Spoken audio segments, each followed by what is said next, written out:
पवित्र श्रीमद् भागवत गीता, पवित्र चारों वेद, पवित्र कुरान शरीफ, पवित्र बाइबल, पवित्र गुरु ग्रंथ साहिब, पवित्र कबीर साहिब की वाणी में छुपे हुए गूढ़ रहस्य अर्थात तत्व को जानने के लिए कृपया अवश्य सुनिए जगत गुरु तत्वदर्शी संत रामपाल जी महाराज के मंगल प्रवचन। ऋग्वेद मंडल नंबर 9 और सूक्त नंबर 96 के मंत्र 16 से लेकर और 20 तक है। हे परमात्मा, आपका वास्तविक नाम क्या है?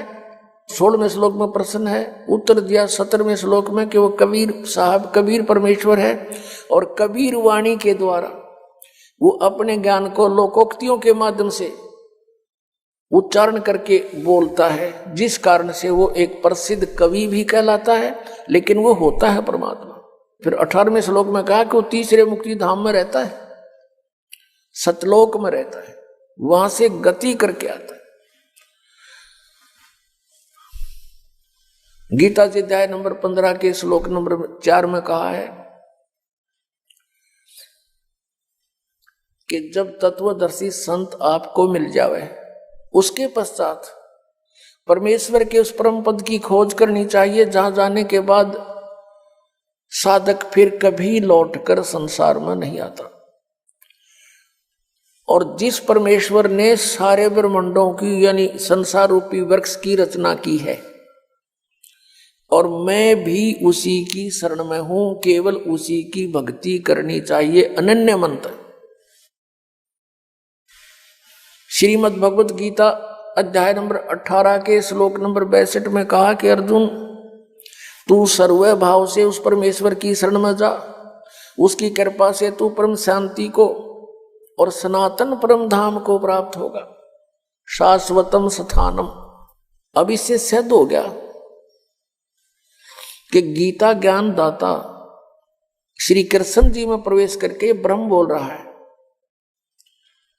और ये भी नाशवान। इसका मंत्र जो ओम नाम है, केवल इसकी साधना करने से जो प्राप्ति होगी वो भी यूजलेस, क्योंकि ये सरपुरुष है, नाशवान है।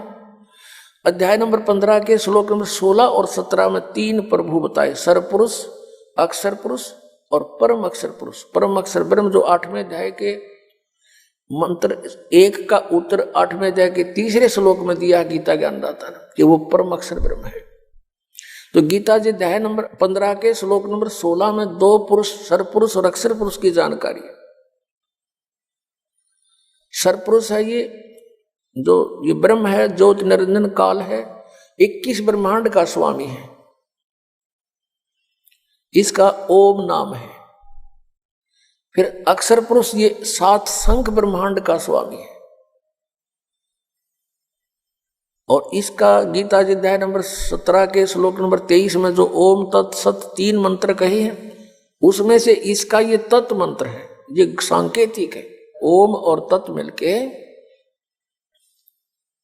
यह 2 अक्षर का सतनाम बनता है। और तीसरा जो सत्य है वो सार नाम की तरफ संकेत है।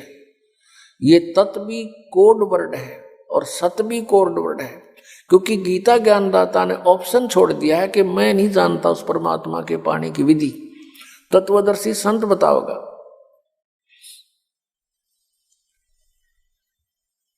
अब जो प्रसंग चल रहा है कि शास्त्र विधि को त्याग है, जो मनमाना आचरण करते हैं उनको कोई लाभ नहीं होता। गीता जी अध्याय नंबर 16 के श्लोक नंबर 23 में और 24 में स्पष्ट कर दिया कि इससे तेरे लिए कर्तव्य और अकर्तव्य की व्यवस्था में सदग्रंथ ही प्रमाण है, किसी के लोक वेद पर विश्वास मत करना।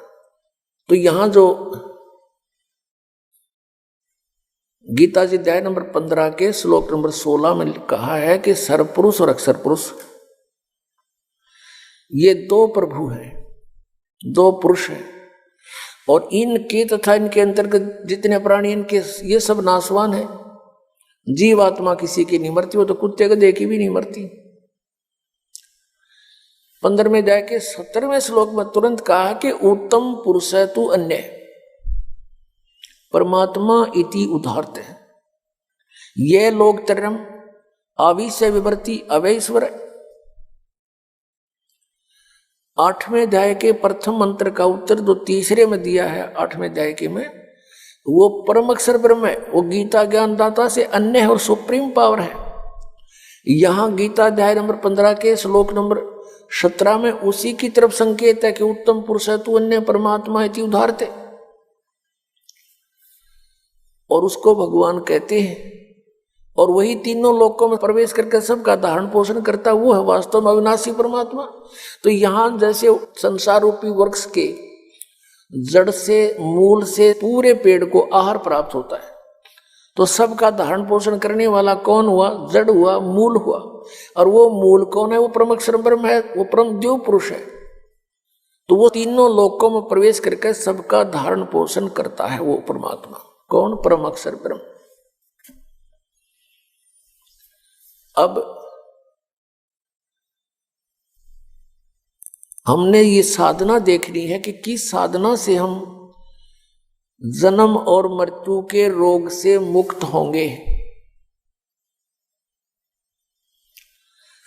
और सदग्रंथों में प्रमाण हो वही सफल होगा। अब गीता जी अध्याय नंबर 15 के श्लोक नंबर 18 में फिर इसने थोड़ी सी टांग अड़ाई है गीता ज्ञानदाता ने, लेकिन उसने बोला तो ठीक है, समझने वाले उसको गलत समझ जाते हैं। 15वें अध्याय के 18वें श्लोक में कहा है कि मैं लोक वेद के आधार से पुरुषोत्तम प्रसिद्ध हूं, क्योंकि मेरे अंतर्गत जितने प्राणी हैं मैं उनसे उत्तम हूं। उत्तम माने श्रेष्ठ हूं, तगड़ा हूं, उनसे मैं शक्तिशाली हूं। इसलिए मैं लोक वेद के आधार से पुरुषोत्तम प्रसिद्ध हो रहा हूं। आई एम नॉट पुरुषोत्तम। पुरुषोत्तम तो 15वें अध्याय के 17वें श्लोक में इसने खुद बता दिया कि वो है पुरुषोत्तम। लोक वेद क्या होता है? जैसे हमने सुन रखा था, श्री ब्रह्मा जी, श्री विष्णु जी, श्री शिव जी अजरो अमर हैं, इनके कोई माता पिता नहीं है। सर्वेश्वर महेश्वर मृत्युंजय कौलज्य पता नहीं क्या क्या कह रखा था।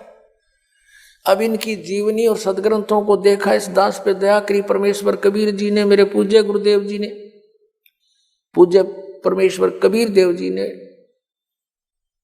तो उसमें पाया कि तो नासवान इनकी जन्म मृत्यु होती है। यो लोक वेद था। अभी दिखाते हैं। हमारे पवित्र सदग्रंथ वही हैं जिनको हम आदरणीय और मान्य मानते हैं, इनको सत्य मानते हैं। और ये सदग्रंथ पहले संस्कृत में थे। संस्कृत केवल एक ब्राह्मण वर्ग ही पढ़ने का अधिकारी होता था। उनका यह बात समझ में आई नहीं, क्योंकि तत्व ज्ञान नहीं था उनके पास। तो ये सदग्रंथ उस तत्व ज्ञान रूपी कुंजी से, की से, उस ताली से खुलते हैं, वो इनके पास थी नहीं। इसलिए आज तक लोक वेद सुनाते रहे। देखिएगा श्री ब्रह्मा विष्णु महेश की जीवनी में क्या लिखा है। श्रीमद् देवी भागवत और गीता प्रेस गोरखपुर से प्रकाशित है। इसके संपादक कौन है? हनुमान प्रसाद पोदार चिमन लाल गोस्वामी। ये कहां से छपी है फिर देख लिए क्लियर। प्रकाशक एवं मुद्रक हैं गीता प्रेस गोरखपुर, गोविंद भवन कार्यालय कोलकाता का संस्थान। ये इनके फैक्स और फोन नंबर है। इसके 123 नंबर पर ही सब कंसेप्ट क्लियर हो जाता है।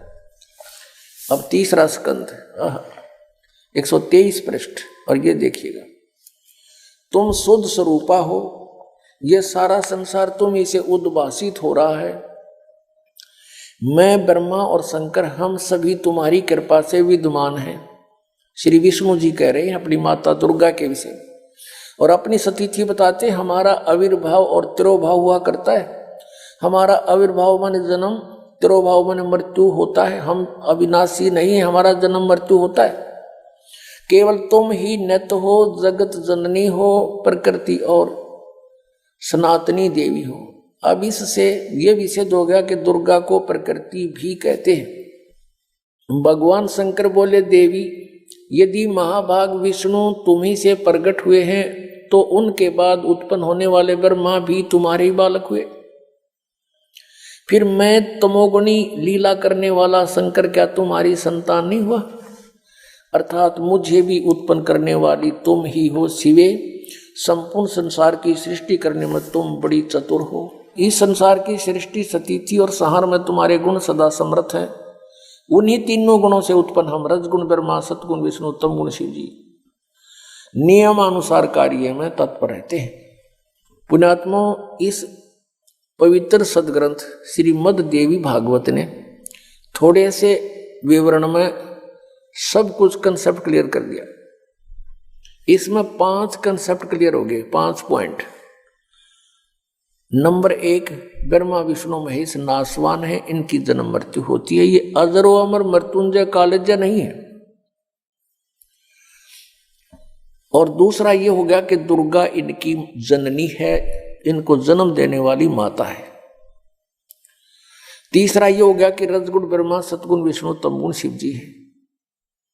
चौथा ये हो गया कि ये केवल नियमित कार्य ही कर सकते हैं, आपके संस्कार को बदल नहीं सकते। आपके भाग्य में कोई भयंकर दुख है, मृत्यु है या कोई और हानि है तो ये कोई चेंज नहीं कर सकते उसको, क्योंकि वो कर्मों का आधार है। और कर्म में परिवर्तन केवल परम अक्षर ब्रह्म, पूर्ण ब्रह्म, कबीर देव, कबीर साहब कर सकते।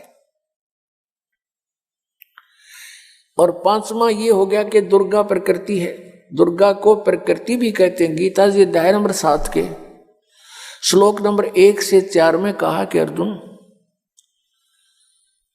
अब ये ऐसा ज्ञान बता दूंगा कि इसको जानने के बाद फिर कुछ भी जानना शेष नहीं रहेगा। मेरी 2 प्रकार की प्रकृति है, एक तो ये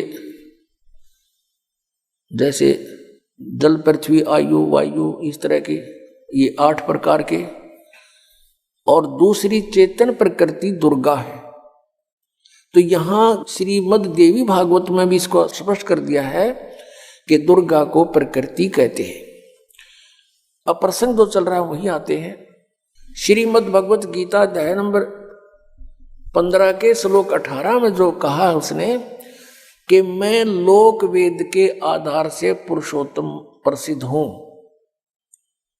क्योंकि जितने मेरे अंतर्गत प्राणी आते हैं 21 ब्रह्मांड में, उनसे उत्तम हूं, उनसे तगड़ा हूं मैं, इसलिए मैं लोक वेद के आधार से पुरुषोत्तम प्रसिद्ध हो रहा हूं। लेकिन पुरुषोत्तम तो 15वें अध्याय के 17वें श्लोक में इसने स्वयं बता दिया कि वो तो परम अक्षर ब्रह्म है। तो यहां परमात्मा कहते हैं, कबीर परमेश्वर जी अपना उदाहरण आप पे देते हैं। आप पे आरती, आप पे साजे, आप पे किंगर, आप पे बाजे, आप पे ताल झांझ जनकारा, आप नचे आप देखण हारा। अपनी महिमा आप पे बतावे, अपने ऊपर ही सब उदाहरण पेश करके हमें समझाने की चेष्टा की है परमेश्वर ने। पीछे लग गया जाऊं था मैं लोक वेद के साथ, रस्ते में सतगुरु मिले दीपक दे दिया हाथ। पहले हम लोक वेद के आधार से कभी किसी की पूजा, कभी कोई व्रत, कोई इष्ट धाम पर भटकते फिर रहे थे, कहीं तीर्थों में भटक रहे थे। कहते हैं परमात्मा के पीछे लग गया जाऊं था मैं लोक वेद के साथ। ब्रह्मा विष्णु महेश जी को सर्वेश्वर मानकर इनकी पूजा करते थे, ये लोक वेद था। और कहते हैं इस भक्ति मार्ग में, इस भक्ति के सफर में सतगुरु मिल गए, अब दीपक दे दिया हाथ, अब दीपक दे दिया हाथ, ये तत्व ज्ञान रूपी टॉर्च दे दी। अब इसकी रोशनी में हम भटकेंगे नहीं, गड्ढों में नहीं गिरेंगे, बिल्कुल रास्ते चलेंगे। अब जैसे हम पहले जो पूजाएं करते थे और हमारे संस्कारवश कोई पुण्य भी हो, कहीं लाभ भी हो जाता था, होता ही था, क्योंकि पिछले संस्कार तो देने ही हैं सबने।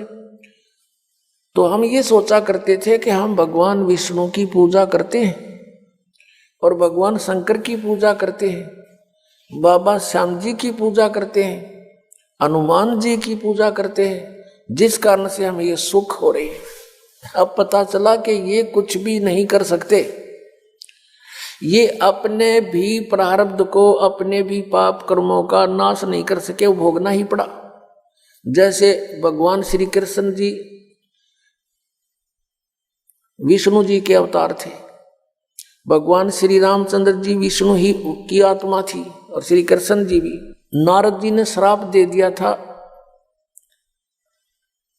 विष्णु जी को, क्योंकि वो विवाह कराना चाहता था और उसने भगवान विष्णु जी से हरि रूप मांगा था। विष्णु जी ने उसका बंदर का मुंह लगा दिया था, जिससे वो अक्षुब्ध हो गया और विष्णु जी को श्राप दे दिया था कि एक जीवन तू अपनी पत्नी के वियोग में बितावेगा। और ऐसा ही हुआ। श्री विष्णु जी श्री रामचंद्र रूप में राजा दशरथ के घर जन्म हुआ। युवा होते ही विवाह हुआ, विवाह होते ही वनवास हुआ, वनवास में सीता का अपहरण हुआ और 12 वर्ष तक वो सीता रावण के बाग में रही। उसके पास घोर युद्ध हुआ, करोड़ों व्यक्ति मारे गए, सीता वहां से सकुशल ले आए। फिर कुछ ही दिनों, कुछ ही वर्षों के बाद किसी धोबी के व्यंग से, टोंट कसने से सीता जी को घर से निकाल दिया। आजीवन उनका मेल नहीं हुआ। नारद के श्राप थे और इस भगवान की बिरान बैठी। तो परमात्मा कहते हैं, कबीर जी तुम कौन राम का जपते जापम, अर्थात कटे न ये तीनों तापम। और फिर श्री राम रूप में बाली मारा था सुग्रीव का भाई श्री रामचंद्र जी ने धोखा देकर, उसका भी प्रतिफल भोगना पड़ा श्री कृष्ण रूप में अवतरित होकर। एक शिकारी ने श्री कृष्ण जी के पैर में विषाक्त तीर मारा और श्री कृष्ण जी की मृत्यु हुई। वो शिकारी कौन था? वो बाली वाली आत्मा थी। तो यह परमात्मा कहते हैं, पीछे लग गया जाऊं था मैं लोक वेद के साथ, रस्ते में सतगुरु मिल गए, दीपक दे दिया हाथ। अब परमात्मा कहते हैं, पुण्यात्मा कभी रुक नहीं सकते भक्ति बिना, चाहे उनको किसी भी तरह से कोई साधना कोई बतावे उसी तरह लग जाते हैं, क्योंकि वो पिछले पुण्य कर्मी संस्कारी प्राणी होते हैं। और सत साधना ना मिलने से वो अपना जीवन नष्ट कर जाते हैं और पूर्व की पुण्यों से उनको उस जीवन में और शास्त्र विरुद्ध साधना करते करते भी बहुत से संसारिक सुख हो जाते हैं जो उनके प्रारब्ध में होते हैं। और वो सोचते हैं कि हम ये जो पूजाएं कर रहे हैं इससे हमें लाभ हो रहा है, तो जिस कारण से वो अपना जीवन नष्ट कर जाते हैं। अंत में उन पर बहुत भारी आपदाएं आनी शुरू हो जाती, क्योंकि पूर्व जन्म के पुण्य थे वो तो समाप्त हुए, आगे चारित्र ठीक नहीं था, यानी साधना शास्त्र अनुकूल नहीं थी, शास्त्र विरुद्ध थी, उससे कोई लाभ होना ही नहीं था। अब क्या बताते हैं परमात्मा कि जो पुण्य आत्मा होती हैं वो अवश्य जाती है जहां भी कोई समागम होता है, कोई जैसे मेले होते हैं, समागम होते हैं किसी तीर्थ पर या कहीं और मंदिर स्थान पर, किसी की यादगार पर, तो ये प्राणी अवश्य जाते हैं। बस की बात नहीं, इनको भगवान की पिछली कसक है, क्योंकि वो पीछे कसक भी स्वयं लगा कर जाते हैं। परमात्मा 600 वर्ष पहले आए थे, 64 लाख शेष बनाए, उनमें ज्ञान से प्रेरणा दी, साथ में भक्ति से चार्ज कर गए। वो 5 नाम देकर गए थे, ये निरंकार ओंकार ये नहीं है वो मंत्र 5, वो अलग नाम है। जो गुरु ग्रंथ साहिब में जिन 5 नामों का जिक्र है उन 5 प्रधानों का है। वो मूल कमल में गणेश वासा जैसे आपको देते हैं उसका मंत्र आपको दिया जाता है, स्वाद चक्र में सावित्री ब्रह्मा का मंत्र, नाभि कमल में विष्णु जी और लक्ष्मी का मंत्र आपको अलग से दिया जाता है, हृदय कमल में शिव और पार्वती का, कंठ कमल में दुर्गा का। लेकिन अब 7 मंत्र देने हैं, वो परमात्मा का आदेश है, पहले 5 देने थे ओनली। तो उस मंत्र से आप चार्ज हो गए, आपको भौतिक सुख आपके संग्रहित हो गए और उससे मनुष्य जीवन भी प्राप्त होता रहता, लेकिन मोक्ष नहीं होता इन 5 नामों से। फिर इसके साथ ये सतनाम और आदि नाम से मोक्ष होता है। अब पुण्यात्मा तो जो परमात्मा के साथ पहले रही थी आत्माएं आप जी, वही आज भटक रहे हो। कोई राधा स्वामी में फंस गया, कोई निरंकारियां के जा उड़ जा, क्योंकि परमात्मा की तरफ रुक नहीं सकता प्राणी। और कोई इन हंसा देश वाला के, यानी कोई सतपाल जी महाराज कर, कोई बाल योगेश्वर जो अमेरिका में रहता है, प्रेम सिंह रावत नाम है इसका। और इनका भी थोड़ी सी हिस्ट्री दिखाऊंगा समय रहा तो। ये अनसा देश के पंथ प्रवर्तक श्री, जो इनके पिताजी थे, हंसराज नाम था उनका, उनके 40 साल की साधना के उपरांत उनमें खुद भूत बढ़ गए और उनकी चौराहे पे पूजा करके पीछा छुटवाया उनका। बताओ ये पार होंगे। अब प्रसंग चल रहा है कि जो पुण्यात्मा भक्ति करते हुए पीछे जन्म जन्मांतर से आ रहे हैं वो घूमते हैं। तो क्या बताना चाहते हैं परमात्मा के मेले ठेले जाइयो मेले बड़ा मिलाप, पत्थर पानी पूजते कोई साधु संत मिल जाते। क्या कहना चाहे कि परमात्मा की चाह में लगे रहना, अवश्य भटकते रहना कहीं ना कहीं। और कहते हैं पत्थर पानी पूजते कोई साधु संत मिल जात। अब साधु संत तो रहे को नहीं, परमात्मा स्वयं आते हैं। उनके द्वारा दिया हुआ ज्ञान एक पुस्तक में लिपिबद्ध करके और उसको प्रकाशित किया गया है। उस पुस्तक को कहीं हरिद्वार में बांटा जहां पर कुंभ का मेला था, कहीं पर गोवर्धन की फेरी में गए हुए भक्त वहां बांटा। और बांटने जाते हैं तो सब मार मार करते हैं कि ये क्या कहते हैं, ब्रह्मा विष्णु महेश के माता पिता बताते हैं इनको मारो भगा दो। फिर भी हमारे भक्त जैसे तैसे करके कुछ ना कुछ बीज बो ही आए और उनको पढ़कर वो पुण्यात्मा जो अब भटक रही थी, धक्के खा रही थी परमात्मा की चाह में, अब पढ़ कर यहाँ आ रहे हैं। तो उस मेले ठेले जाइयो मेले बड़ा मिलाप और पत्थर पानी पूजते कोई साधु संत मिल जाते। अब साधु संत तो रहे नहीं, परमात्मा ने ये तरीका अपना लिया, अपनी चिट्ठी भेज दी। ये पुस्तक तत्वदर्शी संत का काम करती है।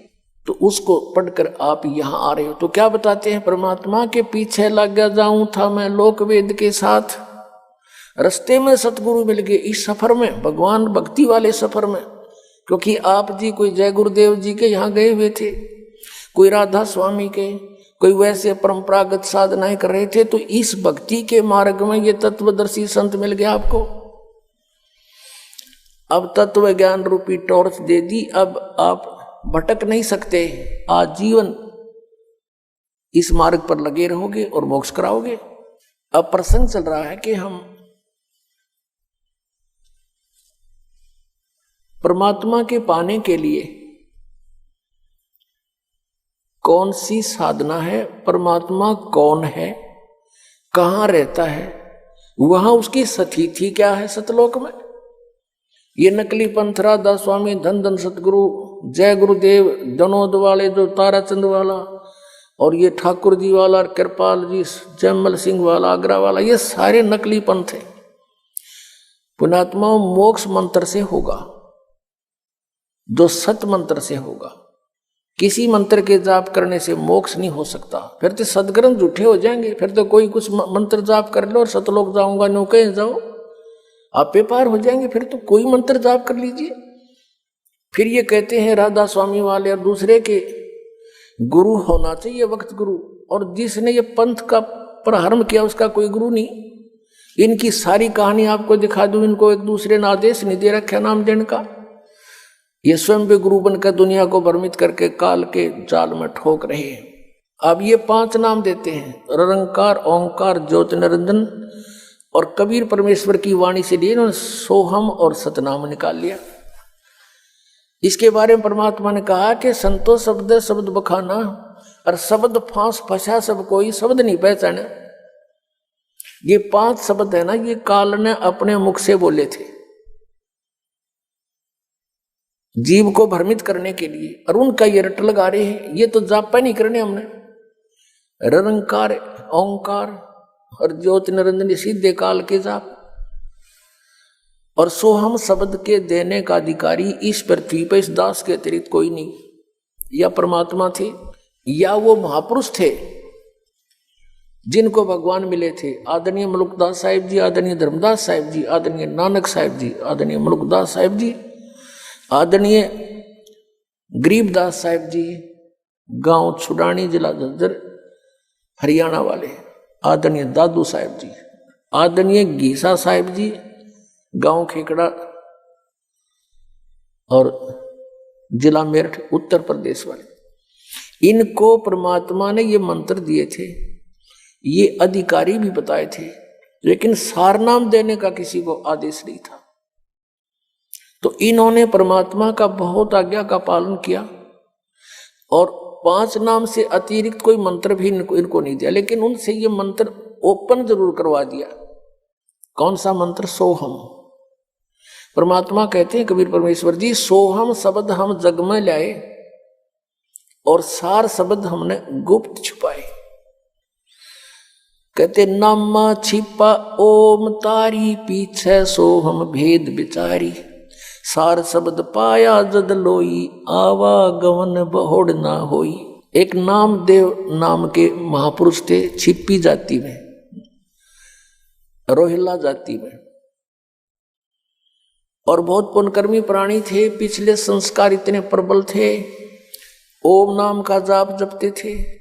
फिर क्या हुआ कि उन्होंने उपदेश ले लिया परमात्मा से। परमात्मा कबीर जी कहीं भी आकर कुछ समय रह जाते थे और वो भेद नहीं देते थे, मैं कौन हूं, कहां से आया हूं। एक साधु संत रूप में कहीं रह करके 10-20 वर्ष फिर वहां से अंतर ध्यान हो जाते थे। उसी स्थिति में वहां एक नगर में रह रहे थे जहां नामदेव जी थे, जो पुंडरपुर एक नगर था, पुंडरपुर गांव, उस पुंडरपुर में रहा करते थे परमात्मा। तो वहां नामदेव जी भी उनके शिष्य हो गए और भी बहुत कुछ एक भक्त बन गए। एक रंका और वंका नाम के, और बंका, ये 3 प्राणी और शिष्य हुए थे। और भी बहुत से थे पर ये सुप्रसिद्ध ये 4 थे। एक रंका, उसकी पत्नी बंका और उसकी लड़की वंका, 3 नाम थे उनके। तो नामदेव जी ओम नाम का जैसे परमात्मा प्रथम मंत्र देते थे और वो 5 नाम देते थे, नामदेव जी उससे हटकर भी वो स्वयं एक ओम नाम को विशेष महत्व देते थे पिछले संस्कार के कारण। जैसे गीता जी अध्याय नंबर 7 के श्लोक नंबर 19 में कहा कि बहुनाम जन्मानाम अन्ते ज्ञानवान माम प्रपद्यते।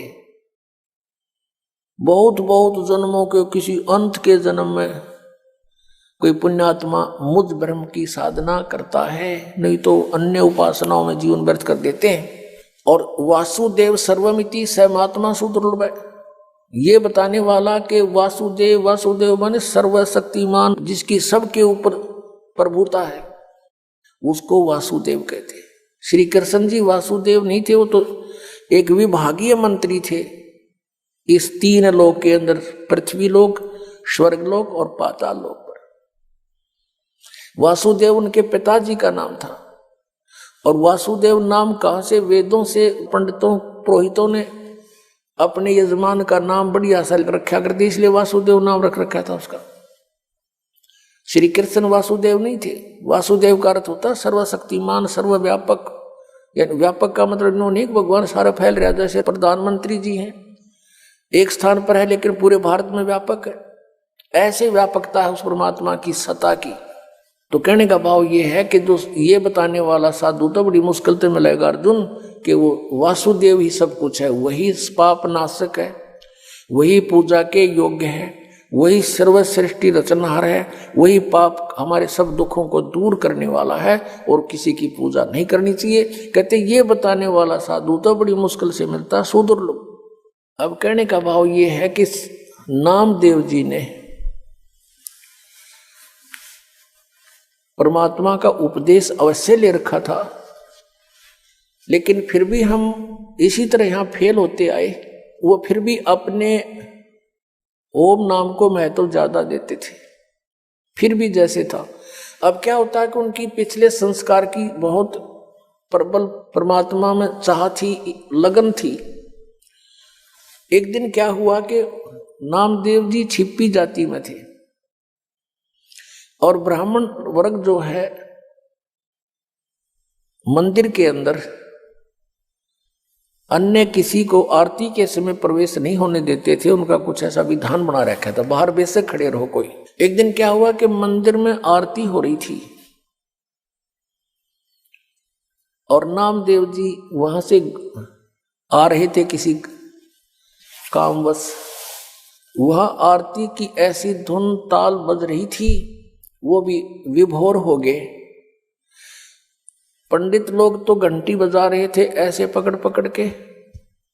नामदेव जी ने अपने जूते निकाल ली, अपनी जूतियां निकाली, चमड़े से बनी हुई होती थी पहले।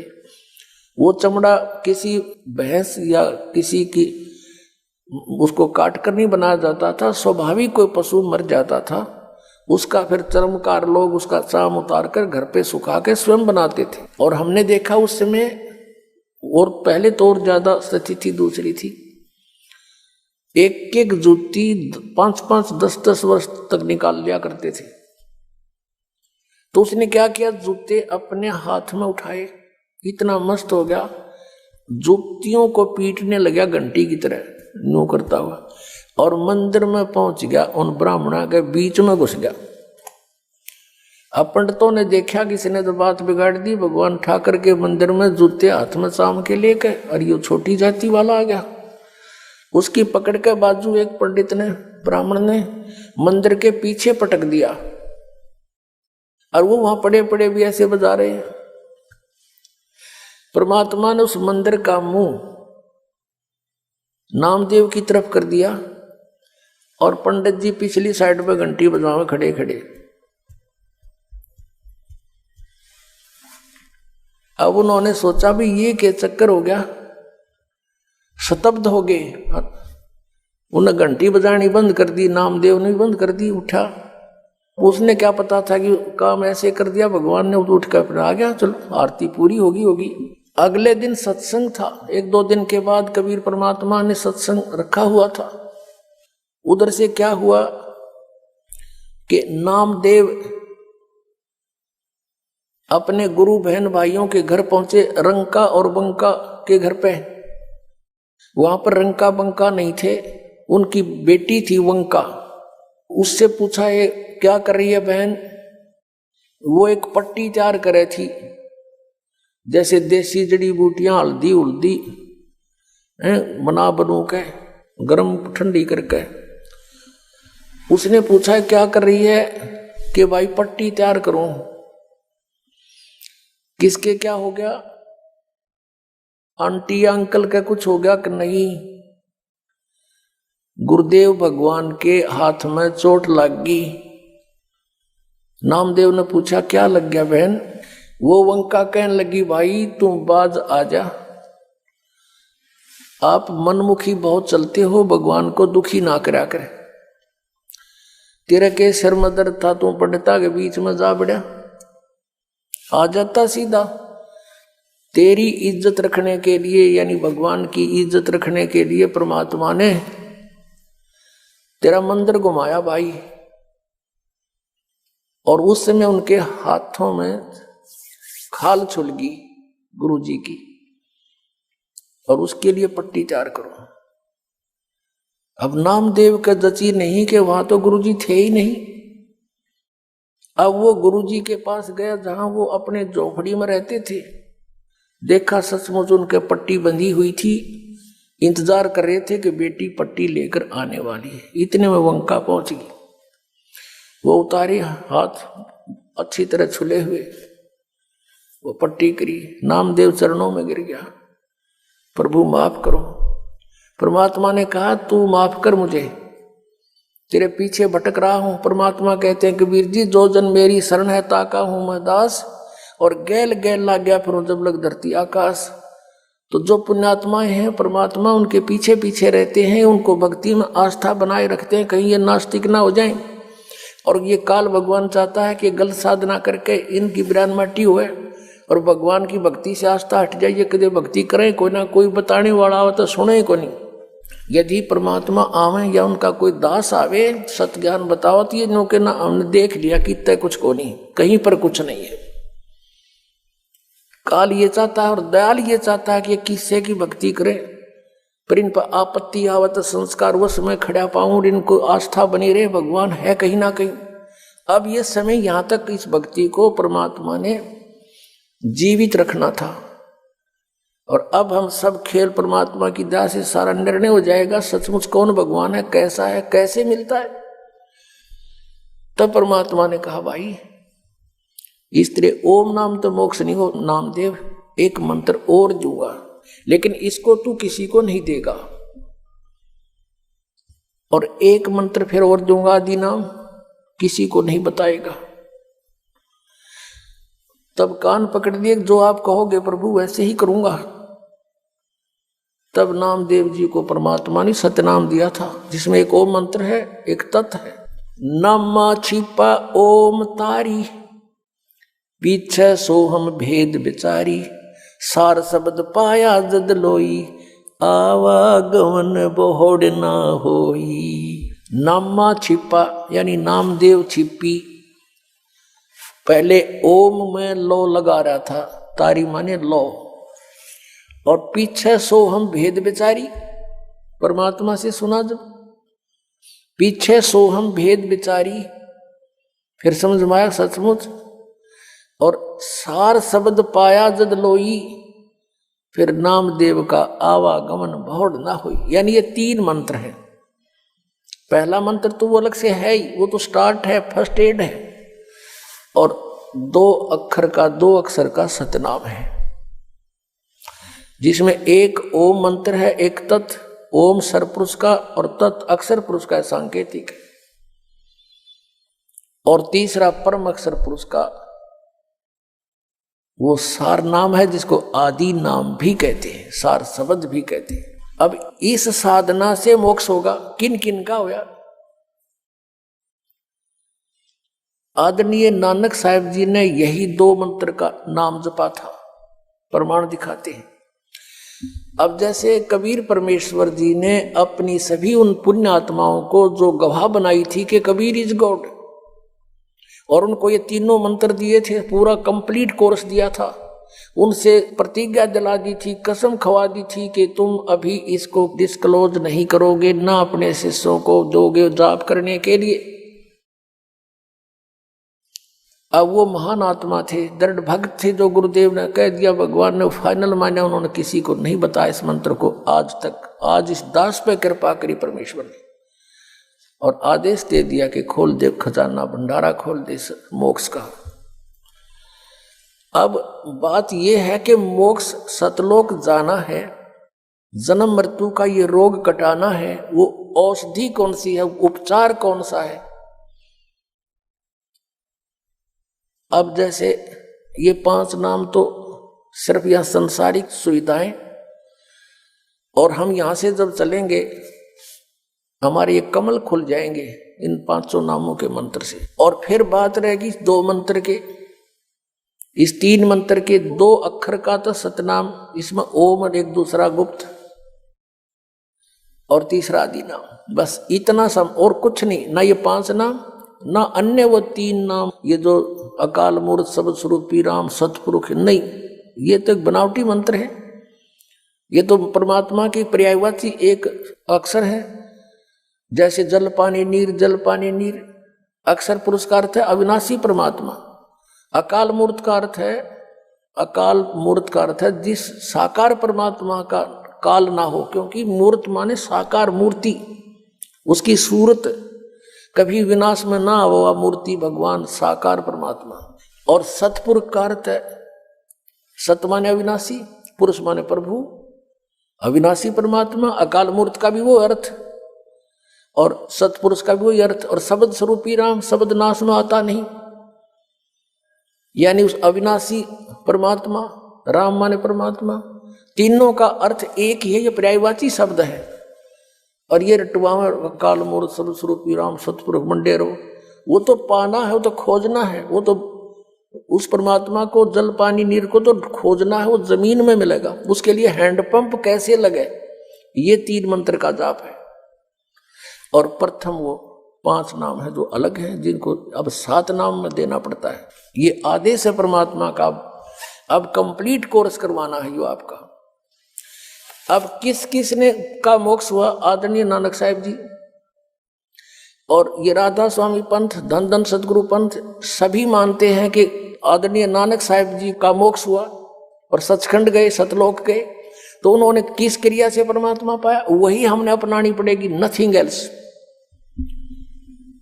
अब उन्होंने वो 2 अक्षर का मंत्र आपको दिखाते हैं। पहले तो राधा स्वामी पंथ से ही इसको दृढ़ करते हैं कि सोई गुरु पूरा कहावे जो 2 अक्षर का भेद बतावे। देखो, इन्हीं के राधा स्वामी पंथ वालों की ही पुस्तक में है ये है पुस्तक संत मत प्रकाश, हजूर महाराज सावन सिंह जी के सत्संगों का संग्रह, संत मत प्रकाश भाग 4, राधा स्वामी सत्संग व्यास। ये कहां से छपा है? संत मत प्रकाश भाग महाराज सावन सिंह जी के वचन है ये। प्रकाशक सेवा सिंह, सेक्रेटरी राधा स्वामी सत्संग व्यास, डेरा बाबा जमल सिंह, जिला अमृतसर। मुद्रक है Sartaj printing press, Tanda road, Joshi state, Jalandhar से। अब इसके हम 261 पृष्ठ पर आते हैं। ये संत मत प्रकाश भाग 4 आप देख रहे हैं, पृष्ठ नंबर 261 पर।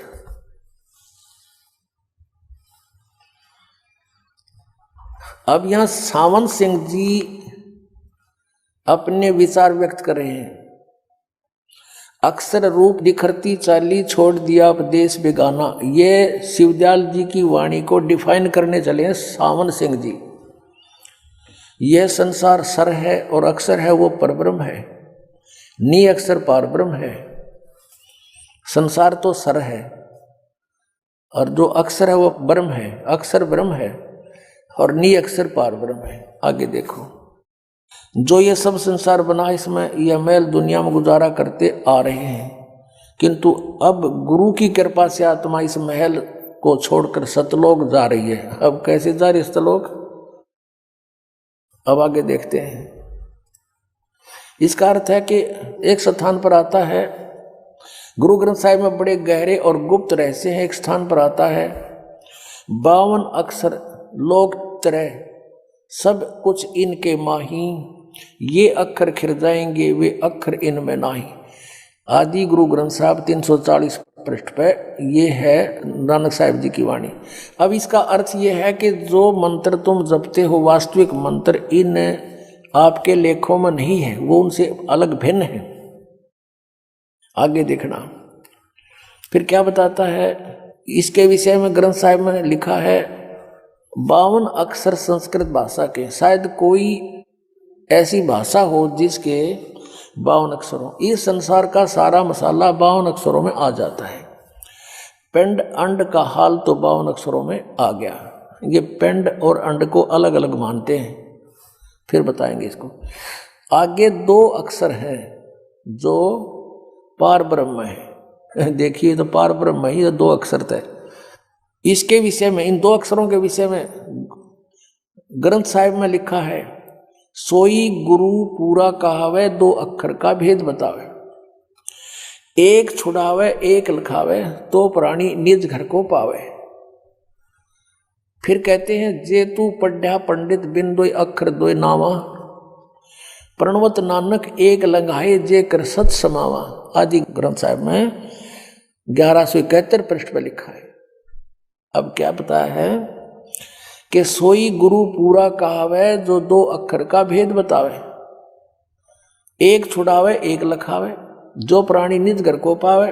फिर जे तू पढ़्या पंडित बिन 2 अक्षर 2 नावा, प्रणवत नानक एक लंघाए जे कर सत समावा। फिर आगे कहा कि यदि तुम गुणी हो ज्ञानी हो वे अक्षर बताओ। सावन सिंह जी आप पर प्रश्न करें, उत्तर दे रहे हैं अपने आप ही, वे अक्षर पार ब्रह्म हैं। एक अक्षर ने दुनिया बनाई और एक अक्षर ने सतलोक बनाया। ये अर्थ क्या है?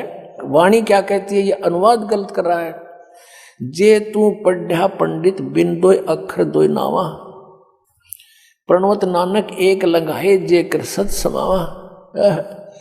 अगर तूने ये 2 अक्षर नहीं पढ़े, 2 नाव नहीं पढ़े, तो तूने कुछ भी नहीं पढ़ा। ये पढ़ने के हैं, ये नो के पार ब्रह्म पाओगे। आगे देखो। आइए अब हम उन श्रद्धालुओं के अनुभव जानते हैं जो जगत गुरु तत्वदर्शी संत रामपाल जी महाराज जी से दीक्षा प्राप्त कर चुके हैं तथा उनके द्वारा बताए गए भक्ति मार्ग पर चल रहे हैं। नमस्कार सर। नमस्कार सर। सर क्या नाम है आपका? मेरा नाम लालाराम देवांगन, ग्राम फरतफोड़, जिला बालोद, छत्तीसगढ़। सर, संत रामपाल जी महाराज से नाम दीक्षा आपने कब ली? मैंने सदगुरु रामपाल जी महाराज से 24 जनवरी 2020 को प्रथम नाम लिया। सर, क्या काम करते हैं आप? मैं अभी फ़िलहाल रिटायर हो गया हूँ, 2007 में रिटायर हुआ और मैं आयकर विभाग में प्रशासनिक अधिकारी के पद पर रिटायर हुआ। सर, संत रामपाल जी महाराज से नाम दीक्षा लेने से पहले आप क्या भक्ति साधनाएं करते थे? नाम लेने के पहले मैं जो सांसारिक प्रथा चली आई है, जो माता पिता करते आए हैं, वही सब करता था। मैं धार्मिक प्रवृत्ति था, इसलिए मेरे को ब्रह्मा कुमारी का ज्ञान ठीक लगा और मैं उनका हेड ऑफिस माउंट आबू गया। तो वहाँ उन लोग बोलते थे कि आप जो दान करते हैं, आर्थिक दान के बजाय अपनी जब बुराइयों का दान करो। तो मैं पहले नॉन वेज, ड्रिंक और स्मोकिंग सभी करता था। सांसारिक बुराइयां मेरे में बहुत ज़्यादा थी। तो मैं सभी को मतलब संकल्प कर दिया था कि मैं सब छोड़ दिया। पर 1983 में गया था मैं, उसी समय से मेरा नॉन वेज छूटा। उसके बाद फिर मैं स्मोकिंग शुरू कर दिया, फिर ड्रिंक भी शुरू कर दिया। तो ये सब धीरे धीरे 92 में मेरा ड्रिंक छूटा। मेरी माँ बोलती थी, बेटा आप संसार में बहुत दुख पाते हुए हुआ हो, कभी भी कैसे भी संकट आए भगवान को मत भूलना। ये मेरे माँ के वचन थे। तो फिर संत रामपाल जी महाराज की शरण में आपका आना कैसे हुआ? कैसे आए आप संत रामपाल जी महाराज की शरण में? माँ के इन्हीं शब्दों के कारण मैं शुरू से ही धार्मिक प्रवृत्ति का हूँ और मैं रिटायर होने के बाद भी मेरा ये था नित्य क्रिया, मतलब कि मैं न्यूज़ सुनता था और धार्मिक चैनल देखता था। तो वहीं देखते देखते देखते देखते एक रोज़ मेरे को साधना टीवी चैनल लग गया। तो मैं क्या उसके प्रवचन सुनना शुरू किया, तो मेरे को बहुत अच्छा लगा। तब से मैं उनको सुनता रहा और उनसे मेरे बहुत ज्ञान हुआ। और इसके पहले भी मैं जब पढ़ता था तो कबीर के दोहे मेरे को बहुत प्रिय लगते थे, मेरी आत्मा मोहित हो जाती थी। तो बचपन से ही मैं बहुत दुखी रहता था, बहुत तकलीफ झेलता था। तो अब समझ में आया कि मेरे जो भी पक्ष के माता पिता दोनों पक्ष के रिश्तेदार, नज़दीकी रिश्तेदार थे, वो मेरे से जलते थे और वही लोग भूत प्रेत भेज के मुझे परेशान करते थे। तो मैं इतना बीमार रहता था कि मेरे को क्या क्या बीमारी है वो भी समझ नहीं आता था। फिर धीरे धीरे करके जो भी दवाई करता था तो क्या फ़ायदा नहीं करती थी दवाई। और मेरे को हार्ट अटैक 2003 में आया। तो उस समय डॉक्टर बोला कि आपको स्मोकिंग आपके लिए जहर है, इसको छेड़ देने में ही आपकी भलाई है। तो मैं उसको भी छोड़ा और ऐसा करते करते पहले 2003 में मैं हार्ट प्रॉब्लम से ग्रसित था। वैसे तो अनेक बीमारियां थी, मेरे को खुद समझ नहीं आता था कितनी बीमारी है मेरे में। और क्या बोलते हैं, उसके बाद फिर 2014 में मेरे को अल्सरेटिव कोलाइटिस का प्रॉब्लम हुआ।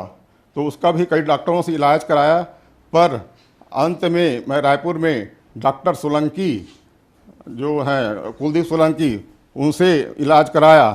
तो उसी समय मैं परमात्मा के शरण में भी आ चुका था। तो वहीं से मेरे को फ़ायदा होना शुरू हुआ। सर, क्या क्या बीमारियां थी आपको? मेरे को तो वैसे बहुत सारी बीमारियां थी, मेरे को खुद समझ नहीं आता था। पर मेन बीमारी बताता हूं मैं। 2003 में मेरे को हार्ट अटैक आया। तो उसमें चेक किए तो डॉक्टर लोग बताया कि आपका ब्लॉकेज बहुत ज़्यादा है, 40% से 90%, 99% तक के। तो मैं डर गया। फिर भगवान, ये सुना था कि ऑपरेशन होता है करके, तो मैं भगवान से मनाया कि मेरा ऑपरेशन ना हो और मेरा ठीक हो जाऊं। तो उन लोगों ने, डॉक्टर पैनल ने बताया कि आपको ऑपरेशन नहीं करवाना है, आपको ज़िंदगी भर दवाई खाते रहना है। और मैं ज़िंदगी भर दवाई खाते रहा। पर मेरे को असर जो दूसरी बीमारी जो है 2014 में हुआ, तो वो अल्सरेटिव कोलाइटिस बोलते हैं, उसमें भी बहुत परेशान था मैं। मेरे को बार बार दस्त आता था, कमर से उठ भी नहीं पाता था, फिर लग जाता था।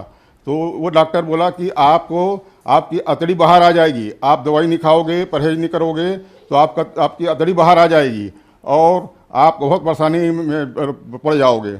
तो फिर उस डॉक्टर को मैं किया और फिर उसको मैं पता चला कि मैं सुपर स्पेशलिस्ट डॉक्टर सोलंकी हैं, डॉक्टर कुलदीप सोलंकी, रायपुर। तो वहाँ गया। तो वहाँ से उन्होंने जो भी किया वो मेरा फ़ायदा होना शुरू हुआ। उस समय मैं परमात्मा सदगुरु रामपाल जी महाराज के शरण में आ चुका था। तब से मुझे सब फायदा करने लगा और मैं अब पहले से बेहतर हूँ और मेरे में सांसारिक जो बुराइयां थी सब वो भी ख़त्म हो गई। जो भी मैं बताया पहले, जो भी नशा करता था, ये करता था, नॉन वेज खाता था, सब छूट गया मेरे से। सर ये आपके हाथ में क्या है? ये मेरा जो अल्सरेटिव कोलाइटिस था, रायपुर में जो मेरा ट्रीटमेंट मिला, उसका रिपोर्ट है ये। सर जैसे कि आपने बताया कि आपको अल्सरेटिव कोलाइटिस नाम की बीमारी थी और भी काफी बीमारियां थी आपको, तो क्या संत रामपाल जी महाराज से नाम दीक्षा लेने के बाद आपकी ये बीमारियां ठीक हुई? हाँ सर, मैं 24 जनवरी को नाम दीक्षा लिया सदगुरु रामपाल जी महाराज से, और 29 जनवरी को मैं उनके पास गया, डॉक्टर सोलंकी के पास, रायपुर वाले के पास। तो उन्होंने मेरा कोलोनोस्कोपी किया। तो कोलोनोस्कोपी से पता चला कि आपका बहुत सीवियर हो गई बीमारी और फैलते जा रही है। तो मैं उनको ये भी बताया कि सर मेरे को ऊपर भी प्रॉब्लम होता है। तो उन्होंने एंडोस्कोपी किया मेरे गले का, और गले में पता चला उनको कि आपका वो जो बीमारी है फैलते फैलते ऊपर तक आ गई है, और आपके सूजन भी हो गए हैं भोजन नली में, और संकुचित हो गया, इसलिए आपको खाने पीने में भी तकलीफ होती है। तो उन्होंने उसको भी ठीक किया। फिर मेरे को ये जो चमत्कार जो लगता है, मेरे परमात्मा सदगुरु रामपाल जी महाराज का ही लगता है, क्योंकि उसके पहले मैं बहुत परेशान रहता था, उनके कारण ही मैं ठीक हो पाया। मैं इतना भावुक हूँ कि मैं बोल नहीं पा रहा हूँ। मैं उनको उपकार कैसे भूलूँ, मेरे सदगुरु परमात्मा रामपाल जी महाराज का। तो उसके बाद ये कोलोनोस्कोपी से ये पता चला। फिर ऊपर का प्रॉब्लम के लिए उन्होंने बोला कि आपका एंडोस्कोपी करना पड़ेगा। तो इधर गले का, छाती का एंडोस्कोपी किए उन्होंने, तो पता चला कि आपका तो बहुत भयंकर फैल गया है बीमारी, और ऊपर भी आपको खाने में तकलीफ होती होगी। उन्होंने बहुत सही पता लगाया। तब ये सब चमत्कार मेरे को परमात्मा का ही लगता है, सदगुरु रामपाल जी का मर लगता है। मैं बीमारियों से इतना परेशान था, हार्ट की बीमारी इतनी सारी खाता था, और अल्सरेटिव कोलाइटिस का भी खाता था, तो भी मेरे को फायदा नहीं होता था। फिर मैं परमात्मा से अरदास लगाया, हे परमात्मा आप सब कुछ ठीक करते हो, मेरी भी बीमारी सब दूर कर दो। तब से मेरे को दवाई में भी फायदा लगा और मेरे को बहुत राहत मिली। संत रामपाल जी की दया से मैं स्वस्थ हूँ। पहले बोल भी नहीं पाता था, अब तो बोल भी पाता हूँ। रायपुर गया तो डॉक्टर कोलोनोस्कोपी गया, और वो ये देख के डर गए कि इतना भयंकर मैं लाइफ में अल्सरेटिव कोलाइटिस नहीं देखा हूँ, आपका बहुत सीवियर है। तो वो मेरे को तो ओरली बताया, और मेरे डॉक्टर के पास मेरे साथ मेरा लड़का दिनेश गया था, उसको दिखाया, तो वो भी देख के डर गया। फिर बोले, मैं उनको बोला सर मेरे को ऊपर में ही प्रॉब्लम होता है। तो उन्होंने मेरे गले का भी एंडोस्कोपी किया, तो वो बोले आपकी ये बीमारी ऊपर तक फैल गई है और आपकी संकुचित हो गई है भोजन नली, इसके कारण आपको खाने पीने में परेशानी होती होगी, बोलने में भी परेशानी होती होगी। उनकी बात सही निकली। फिर मैं सदगुरु रामपाल जी महाराज से अरदास किया, प्रार्थना किया, तो उन्होंने मेरे को सब बोलने लायक भी कर दिया, खाने लायक भी कर दिया, और मैं अब पहले से स्वस्थ महसूस करता हूँ। उनके प्रार्थना से मेरी बीमारी ठीक हुई।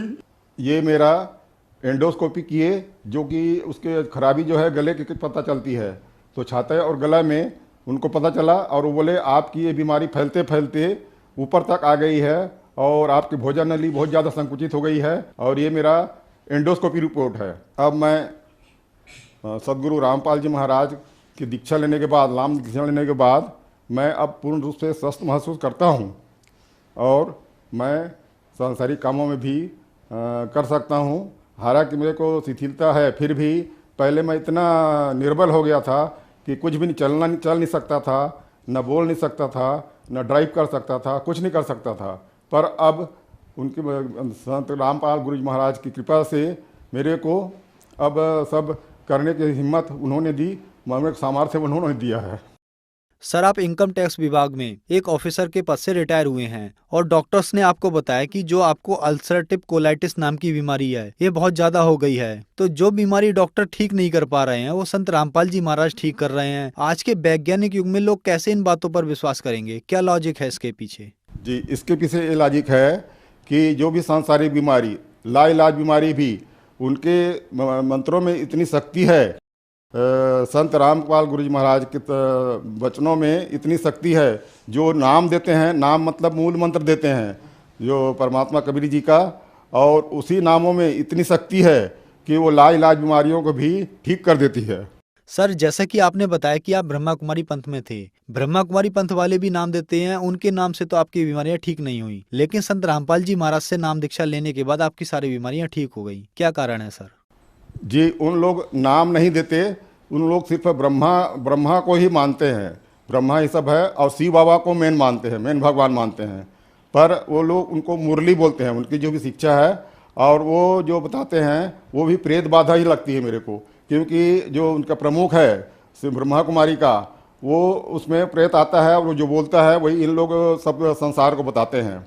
पर वो नाम नहीं देते एक्चुअल, वो भी भटक रहे हैं, वो भी दूसरे भगवानों को मान रहे हैं, जो कि असली परमात्मा कबीर जी हैं उनका नहीं है ज्ञान, उनका ब्रह्म को ही मेन मानते हैं और शिव बाबा को मानते हैं। इसलिए इसमें फ़र्क है। और ये यथार्थ असली सच्चा ज्ञान ये परमात्मा कबीर जी का है, जो कि उसी मतलब मेरे सदगुरु रामपाल जी महाराज के रूप में आए हुए हैं कबीर जी, वही बताते हैं, वही से में बहुत पूरी शक्ति है, और पूरे विश्व में वो सबको अपने परमात्मा को सबको ठीक करेंगे। सर, जैसा कि आपने बताया कि आप कबीर परमात्मा को मानते हैं, लेकिन आज तक के इतिहास में संत कबीर जी संत रूप में विश्वविख्यात प्रसिद्ध हुए, आप कबीर साहब जी को परमात्मा कैसे कह सकते हैं? मैं भी संत रामपाल जी महाराज का सत्संग सुन के ही, क्योंकि वो वेदों से, गीता से, जितने भी सदग्रंथों से है वो खोल कर बताते हैं कि ये देखिए यहाँ प्रमाण। और 600 पहले कबीर परमात्मा खुद आए थे, और उनकी बातों में भी विश्वास नहीं करते थे, क्योंकि आजकल के पंडित लोग जो नकली गुरु हैं वो सब काल के भेजे हुए हैं, और उनका ज्ञान अधूरा ज्ञान है, भ्रमित ज्ञान है, उससे कोई कल्याण नहीं होने वाला है। कल्याण होगा तो सिर्फ संत रामपाल जी महाराज गुरु जी के वचनों से होगा, उनके शरण में जाने से, उनके नाम लेने से ही होगा, उसका और कोई इलाज नहीं है। आपके कहने का मतलब है कि संत रामपाल जी महाराज ने प्रमाणों से सिद्ध किया कि कबीर साहब ही भगवान हैं। तो जो श्रद्धालु आज आपको देख रहे हैं उनको आप क्या कहना चाहेंगे? तो मैं इसी आधार पे मैं परमात्मा का संदेश तो क्या देता हूँ, मैं अपने सदगुरु जी की तरफ से उनका जो संदेश ये बोलते हैं, जो कृपा बरस रही है, वो साक्षात कबीर जी मेरे संत रामपाल जी महाराज के रूप में आए हुए हैं, और जिनको ये भोली आत्मा विश्वास नहीं करती और उसके शरण में जाने के लिए हिचकती है, जब ये उनको यही समझ के आएंगे तभी सब आत्माओं का कल्याण होगा। जो मानव रूप में आए हैं तो उनका कल्याण सिर्फ सदगुरु रामपाल जी महाराज के शरण में जाने से ही और उनके नाम दीक्षा लेने से ही होगा कल्याण। ये आत्म कल्याण करना ही मानव जन्म का मुख्य उद्देश्य है, ये भी वो बताते हैं। सर, संत रामपाल जी महाराज से नाम दीक्षा कैसे ली जा सकती है? संत रामपाल जी महाराज से नाम दीक्षा, उनका जो सत्संग आता है टीवी पे, उसमें नीचे पट्टी चलती है जिसमें नंबर दिए रहते हैं, उस नंबर पे आप फ़ोन करके आप अपना नाम पता वगैरह दें तो आपको उनका क्या है, जगह जगह हर जगह नामदान केंद्र खुला हुआ है। तो अब तो अभी जितने भी नाम लेना चाहते हैं गुरु जी रामपाल जी महाराज से ले सकते हैं और अपना आत्म कल्याण कर सकते हैं। धन्यवाद सर। Thank you sir.